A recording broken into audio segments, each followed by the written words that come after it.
Hello farmers, நீங்கள் வீடியோவில் இதை பற்றி ஒவ்வொன்றா சின்ஜெண்டா அப்படிங்கிற அக்ரோமெல் பிராண்ட் வந்து பெகாசஸ் அப்படிங்கிற ஒரு இன்ஸ்டிடியூட்டை பற்றி தான் பார்க்க போகிறோம். ஃபஸ்ட்டு இந்த இன்ஸ்டிடியூட்டில் என்ன ட்ரீட்மெண்ட் இருக்குது அப்படின்னு பார்க்கும்போது டயாஃபென்தியூரான் 50% WP ஃபார்மேட்டில் இருக்குது. அதாவது வெட்டபிள் பவுடர் அப்படிங்கிற ஃபார்மேட்டில் இருக்குது. நீரில் கரையக்கூடிய தூள் வடிவிலான பூச்சிக்கொல்லியாக இருக்குது. நெக்ஸ்ட் இந்த பூச்சிக்கொல்லி வந்து எந்த மாதிரி செயல்படும் அப்படின்னு பார்க்கும்போது இது வந்து காண்டக்டாகவும் ஆக்ட் ஆகும், அதே நேரத்தில் டிரான்ஸ்லேமர் ஆக்ஷன் சொல்லக்கூடிய ஆஃப் சிஸ்டமேட்டிக்காகவும் ஒர்க் ஆகும். அதாவது நம்ம ஸ்ப்ரே பண்ணும்போது நம்ம சொல்லக்கூடிய பூச்சிகள் மேலே இந்த பூச்சிக்கொல்லி பட்டுச்சினாலும் செத்துரும். ஒருவேளை படலைனாலும் இந்த பூச்சிக்கொல்லி வந்து டிரான்ஸ்லேமர் ஆக்ஷன் மூலயமா, அதாவது இலைகள் வழியாக ஊடுருவி இலைகளுக்கு பின்புறம் இந்த பூச்சிக்கொல்லி போய் சேரும். அதே நேரத்தில் இது வந்து ஒரு ஹாஃப் சிஸ்டமேட்டிக் ஒர்க்கிங்னு சொல்லலாம். சாதாரணமாக ஃபுல் சிஸ்டமேட்டிக் பூச்சிக்கொல்லி வந்து எப்படி செயல்படும் அப்படின்னா, நம்ம ஸ்ப்ரே பண்ணதுக்கு பிறகு தண்டாக இருந்தாலும் சரி, இல்லைனா குப்பாக இருந்துச்சாலும் சரி, இலைகளாக இருந்துச்சாலும் சரி, எல்லாத்துலேயுமே ஊடுருவி வேலை செய்யும். இதுவே டிரான்ஸ்லேமர் ஆக்ஷன் சொல்லக்கூடிய ஹாஃப் சிஸ்டமேட்டிக் ஒர்க்கிங் இருக்கக்கூடிய பூச்சிக்கொல்லி எப்படி செயல்படும் அப்படின்னா, நம்ம ஸ்ப்ரே பண்ணதுக்கு பிறகு இலைகள் வழியாக மட்டும் ஊடுருவி இலைகளுக்கு பின்புறம் போய் சேரும். ஸோ இந்த பூச்சியில் வந்து ஹாஃப் சிஸ்டமேட்டிக் ஒர்க்கிங். அதனால் இது டிரான்ஸ்லேமர் ஆக்ஷன் மூலயமா, அதாவது இலைகள் வழியாக ஊடுருவி இலைகளுக்கு பின்புறம் போய் சேர்கிற மூலயமா இலைகளில் முழுமையாக அந்த மருந்து படலைனா கூட இலைகளுக்கு பின்புறம் இந்த பூச்சிக்கொல்லி வந்து போய் சேரும். ஸோ அப்படி இருக்க பட்சத்தில் இலைகளுக்கு பின்புறம் இருக்கக்கூடிய பேன்கள், பூச்சிகள் போன்றவற்றை நம்ம சுலபமாக அழிக்கலாம். அதே நேரத்தில் இது வந்து வேப்பர் ஆக்ஷனாகவும் ஒர்க் ஆகும். அதாவது நம்ம இந்த பூச்சிக்கொல்லி ஸ்ப்ரே பண்ணதுக்கு பிறகு இந்த பூச்சிக்கொல்லியோட ஸ்மெல், அதாவது இந்த புகையும் தன்மைன்னு அப்படின்னு சொல்லலாம். சாதாரணமாக நீர் ஆவியாதல் மாதிரி இதை நம்ம ஸ்ப்ரே பண்ணதுக்கு பிறகு இதோட ஸ்மெல் வந்து வேப்பரைஸ் ஆகிட்டே இருக்கும். ஸோ அப்படி இருக்கக்கூடிய இந்த ஸ்மெல்லாலேயும் பூச்சிகள், பேன்கள் எல்லாமே அழியும். நெக்ஸ்ட் இந்த பூச்சிகளை பயன்படுத்துகிற மூலிமா என்னென்ன பூச்சிகளை அழிக்கலாம் அப்படின்னு பார்க்கும்போது ஜாசிட்ஸ்ன்னு சொல்லக்கூடிய இலை தத்து பூச்சியாக இருக்கட்டும், இல்லை ஒயிட் ஃப்ளைஸ்ன்னு சொல்லக்கூடிய வெள்ளை ஈக்களாக இருக்கட்டும், த்ரிப்ஸ்ன்னு சொல்லக்கூடிய வால் பேன்களாக இருக்கட்டும், ஏபிச்சுன்னு சொல்லக்கூடிய அஸ்வினி பூச்சிகளாக இருக்கட்டும், இந்த 4 சார்ந்த பூச்சிலையுமே நம்ம இந்த பெகாசஸ் பூச்சிகளை பயன்படுத்தி அழிக்கலாம். அதே நேரத்தில் நம்ம சொல்லக்கூடிய பூச்சிகள் இல்லாமலும் டைமண்ட் பேக் மொத்துன்னு சொல்லக்கூடிய வைரமுதுகு அந்த பூச்சியை நம்ம அழிக்கலாம். அதே நேரத்தில் ரெட் ஸ்பைடர் மைட்ஸ்ன்னு சொல்லக்கூடிய செம்பேன், அதாவது கத்திரி, வெண்டை, மல்லிகை போன்ற பயிர்களில் அதிக அளவு சேர்த்து ஏற்படுத்தக்கூடிய செம்பேன் அழிக்கிறதுக்கு நம்ம இந்த பெகாசஸ் பூச்சிகளை பயன்படுத்தலாம்.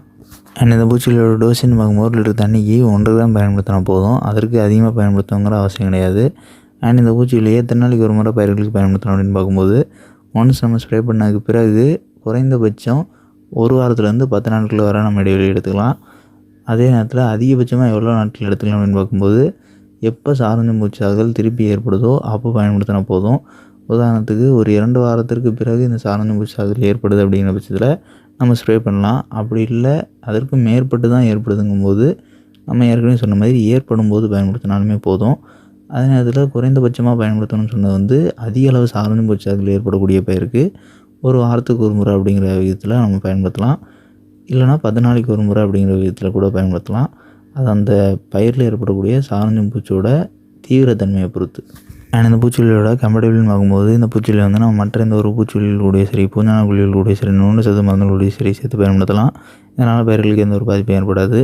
அண்ட் இன்னொன்று, இந்த பூச்சிகளை பயன்படுத்துகிற மூலிமா ஒரு அட்வான்டேஜ் இருக்குது. அது என்னென்னா ஃபைட்டோடானிக் எஃபெக்ட். அதாவது இந்த பூச்சிகளை நம்ம ஸ்ப்ரே பண்ணதுக்கு பிறகு சாதாரணமாக வளரக்கூடிய எந்த ஒரு பயிருமே அந்த வளர்ச்சி வந்து கூடுதலான மாதிரி தெரியும். அதாவது இளம் கொப்புகளோ இல்லைனா இலைகளோட வளர்ச்சியோ இந்த பூச்சிகளை நம்ம ஸ்ப்ரே பண்ணதுக்கு நெக்ஸ்ட் டே வந்து ரொம்பவே பச்சை நிறமாக தோன்றும். அதுதான் அந்த ஃபைட்டோடானிக் எஃபெக்ட் அப்படிங்கிறது. ஃபோட்டோசிந்தசிஸ் வந்து அந்த இளங்கொப்புகள் எல்லாமே கூடுதலாக இருக்கும். ஸோ அதனால் வளர்ச்சி வந்து கூடுதலான மாதிரி நமக்கு தென்படும். அண்ட் இன்னொன்று, இந்த பூச்சிகளை பயன்படுத்துகிற மூலமாக நம்ம சொல்லிக்கூடிய பூச்சிகள், பேன்கள் போன்றவற்றை நம்ம அழிக்கிறது மட்டும் இல்லாமல் அதோட முட்டைகளையும் சேர்த்து அழிக்கலாம்.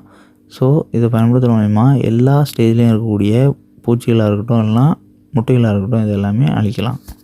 அண்ட் இந்த பூச்சிகளை வந்து எல்லா வகையான பயிர்களுக்கும் பயன்படுத்தலாம். எந்த ஒரு காய் வகை பயிராவோ, பூ வகை பயிராவோ, பழ வகை பயிராவோ, எண்ணெய்த்து பயிராவோ, தானிய வகை பயிராவோ இருந்துச்சாலும் சரி, அந்த பயிர்களில் நம்ம சொல்லக்கூடிய சாரஞ்சு பூச்சாக்களும் பேந்தாக்குதலும் ஏற்படுது அப்படிங்கிற பட்சத்தில் இந்த பெகாசஸ் பூச்சிகளை பயன்படுத்தி நம்ம கட்டுப்படுத்தலாம். அண்ட் இந்த பூச்சிகளோட விலைன்னு பார்க்கும்போது 1/4 கிலோட விலை வந்து 900 ரூபாயிலேருந்து 950 ரூபாய்க்குள்ளான விலையிலையும், 1/2 கிலோ வந்து 1800 ரூபாயிலேருந்து 1850 ரூபாய்க்குள்ளான விலையிலையும் ஸ்டோரில் அவைலபிளாக இருக்குது. தேவைப்படுறவங்க தேவைக்கேற்ற வாங்கி பயன்படுத்திக்கலாம். அண்ட் இந்த வீடியோவில் டவுட் இருந்துச்சுன்னா கமெண்ட் பண்ணுங்கள். இந்த மாதிரி வேறு எந்த பூச்சிலையை பற்றி தெரிஞ்சுன்னு நினச்சிங்கன்னா அந்த பூச்சிகளோட பேரையும் மறக்காமல் கமெண்ட் பண்ணுங்கள்.